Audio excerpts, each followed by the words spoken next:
All right, Tiger Man! How long you been doing that? A little over 20 years. You like it? I wouldn't be doing it if I didn't like it. That's pretty good.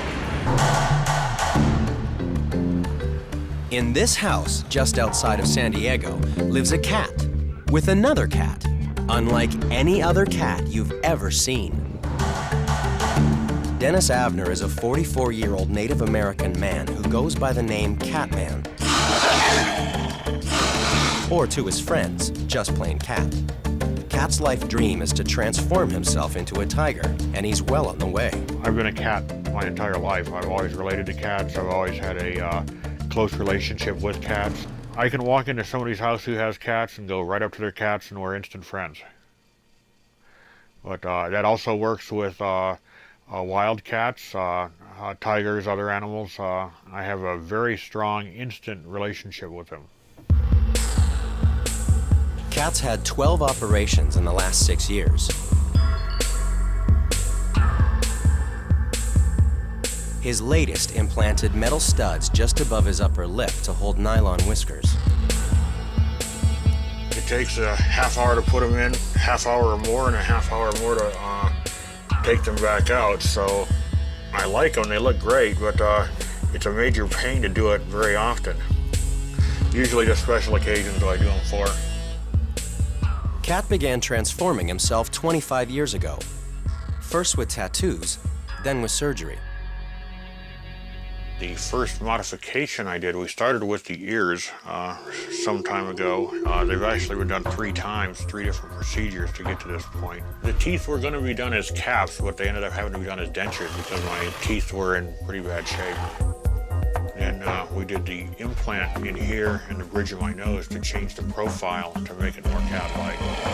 And along with that, we cleft the lip to make it more cat-like. There's been silicone injected in my upper lip, in my cheeks, and in my chin to change the shape of my face a little more. I had to get that done in Mexico because that's can't legally do that in the United States. Cat has a well-paying job as a computer technician. Most of what he earns, he spends on becoming more tiger-like. I really don't want to know how much I spent on all this because there's a lot of money. I mean, it's like, I got better things to do than keep track of how much I spend. I'm moving forward. I don't care about what's behind me. But Cat isn't transforming his body in a plastic surgery clinic. No plastic surgeon he contacted would even consider working on him. The man who's turning Cat into a tiger works in this house in Phoenix. But he isn't a doctor.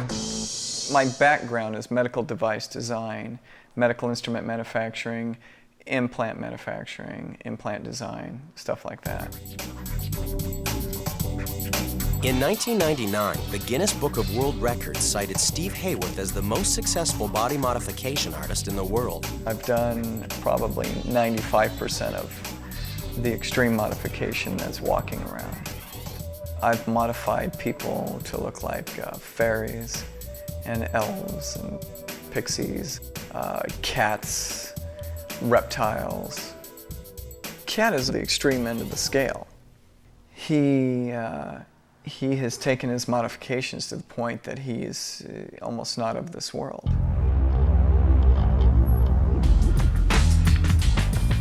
It is so extreme and so unhuman-like that you can't expect people to not be completely shocked and floored and in awe at what they see. Experts on the human condition say the world has never seen anything like the dedicated efforts of people like Cat to become another animal. Well, it's an interesting concept, transspecies. It's sort of like taking transsexualism to one additional degree, really. It's a novel idea. Most people haven't thought about it. It certainly hasn't come into our diagnostic and statistical manual, so it's not a recognized condition, for example. Many traditional cultures imitate animals, especially animals they believe are crucial to their survival. temporarily transforming themselves with masks and makeup. They stage elaborate ceremonies to honor animals they hold sacred. But experts say no one has ever gone as far as Cat.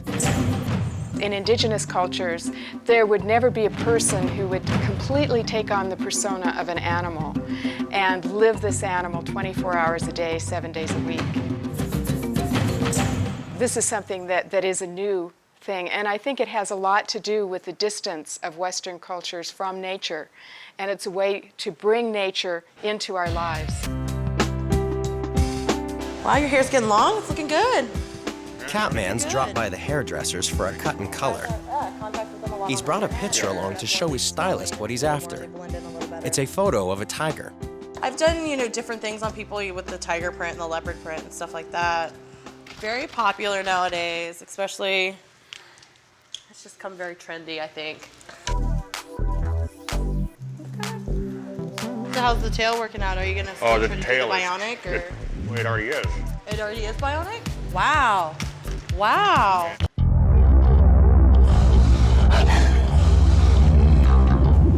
But the only thing that's that different from most people is my diet is almost exclusively meat. I'm on a carnivore diet. 1.5 pounds of ground beef. Tigers generally eat meat. Hamburger I cook, other meat I eat pretty close to raw. It's a tiger thing. Okay. Thank you. Have a good day.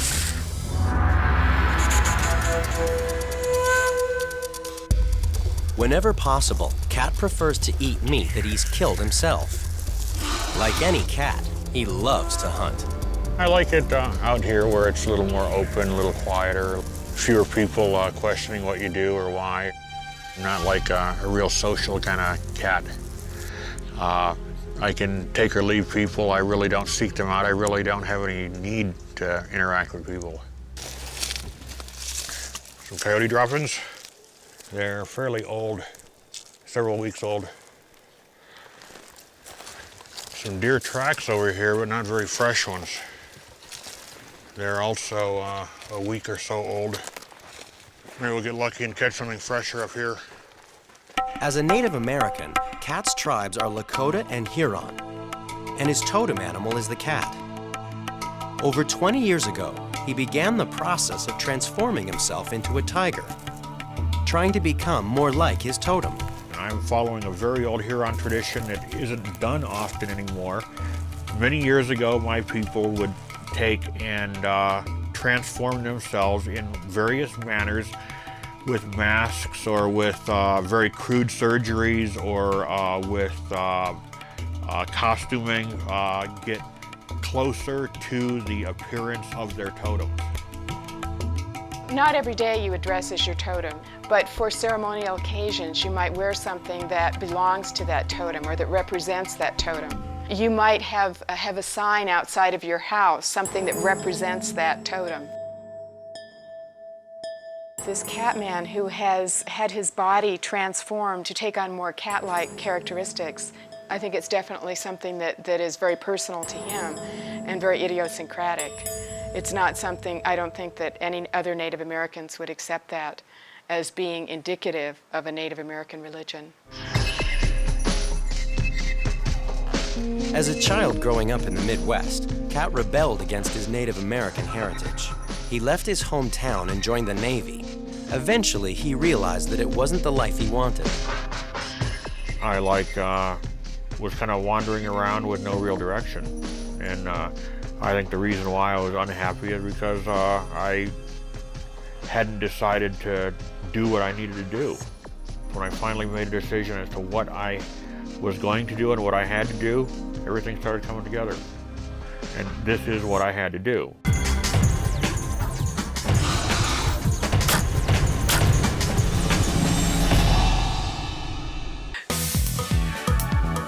It's early morning in San Diego, and Cat's flying to Phoenix. He's scheduled for another operation he hopes will make him look even more tiger-like. This time, it's eyebrow whiskers. I've been wanting to do it for quite a while, so yeah, I'm looking forward to it. Hopefully I won't have too much swelling around my eyes. It could happen now. Forehead work is pretty intense. there will be no anesthetic for today's operation. That's because the man performing the procedure isn't a doctor.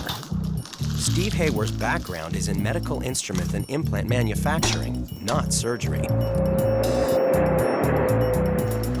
Today we're going to do 6 transdermal implants in Cat's forehead for the purpose of connecting what will look like whiskers. Cats also have eyebrow whiskers, kind of like their facial whiskers. And we're doing a set of eyebrow whiskers on Cat to help him achieve even more of that cat-like effect. Cat would not have been able to go to a surgeon in the US to get the work that he has.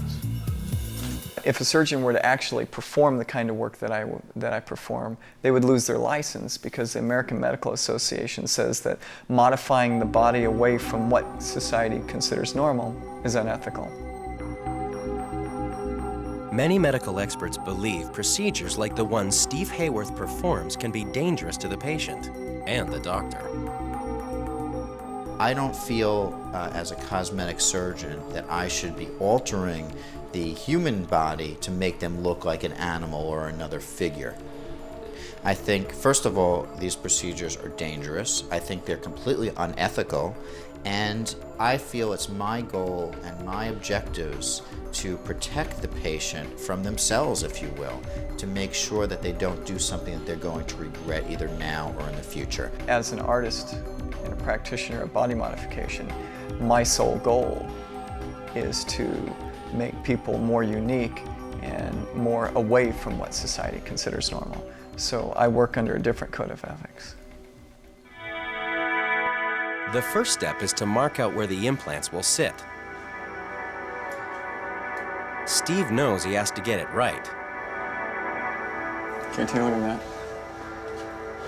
Cat knows the exact position for correct tiger eyebrows. Yeah, that's it. One of the things that we were shooting for here is anatomically on a cat, the whiskers aren't anywhere near the eyebrow whiskers like on a human. They're actually much higher and much more towards the center of the head. So Cat's wanting to follow as closely to a feline as possible. So that would be the appropriate location. They're not exactly eyebrow whiskers. Exactly. They set the outside limits of the head. Right. If a cat can get their head through a hole, they can get their entire body through the hole. Well, somebody walked into a plastic surgeon's office with a picture of a tiger and said that I wanted to be like a tiger. I would be somewhat concerned about that. I would want to screen that individual first to see whether there are any recognized psychiatric conditions that might lead to that person having a bad outcome with surgery. They may feel that they've been damaged. They may not have attained their idealized vision of beauty, for example. They can be so upset that they may come back and sue their surgeon, or there have been a number of cases of people coming back enraged, really, to the point where they've shot their surgeons. He was incredibly frustrated when I first met him that he was not able to progress in the way that he wanted to progress with his modifications. He was very introverted, very withdrawn, and over the years, as we've proceeded to bring his modifications along, he has become more and more well-rounded and balanced. Because Steve isn't a doctor, he can't administer an anesthetic. Cat must endure the pain. Okay, and just relax. And it's a moment of pain for a lifetime of pleasure. Great big deep breath in. Great big exhale. Here we go.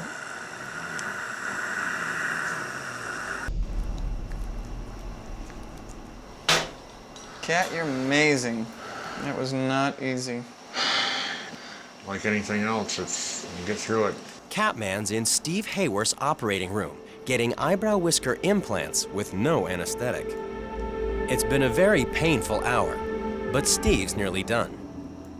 Steve's implanted 6 small metal bolts into Cat's forehead. When the implants heal, Cat can screw nylon whiskers into the small bolts. giving himself tiger-like eyebrows. You actually bled very little. Really? I would think the capillaries in that area would, Usually forehead work is bloody, but yeah. tonight was the exception. All right, take a peek, Cat. I'm just trying to figure out where I'm at. All right. Doesn't look good. One of the only people that I've ever met that has been disappointed about their modifications is Cat. He's always, or not as much now, but after we'd get done with the procedure, he'd get up and he'd look in the mirror and he'd go, "It's not happening fast enough." He would always be so upset and frustrated that we couldn't do more. Cat wants to attach the nylon whiskers to the implants tonight. What do you think about the whiskers? I'm thinking that we're probably not going Too to close? be able to do the Yeah, whiskers. too much swelling? But Steve feels they should wait until his forehead's healed. Another 5 to 10 days. They have to wait until the swelling goes down. We'd lose the, They'd lose the piercing. yeah, we would lose the opening if we removed the healing nubs right now. As soon as I get something done, it's a matter of, okay, what can I do next? I would like to have fur. Whenever it becomes possible, I want to do regular fur, conventional tiger fur, but I don't know when that's going to happen. There's actually a fair amount of people working on it, biological engineers, geneticists, but no progress as yet. He talks about the fur. I haven't talked to him about the fur. That's not my area of expertise, so I really don't know anything about it. It would be an implant procedure, I'm sure, but or a grafting procedure, but it's a matter of finding something that can be genetically matched and that will work. I don't see how it could. Not real fur. Not any kind of a living, growing fur.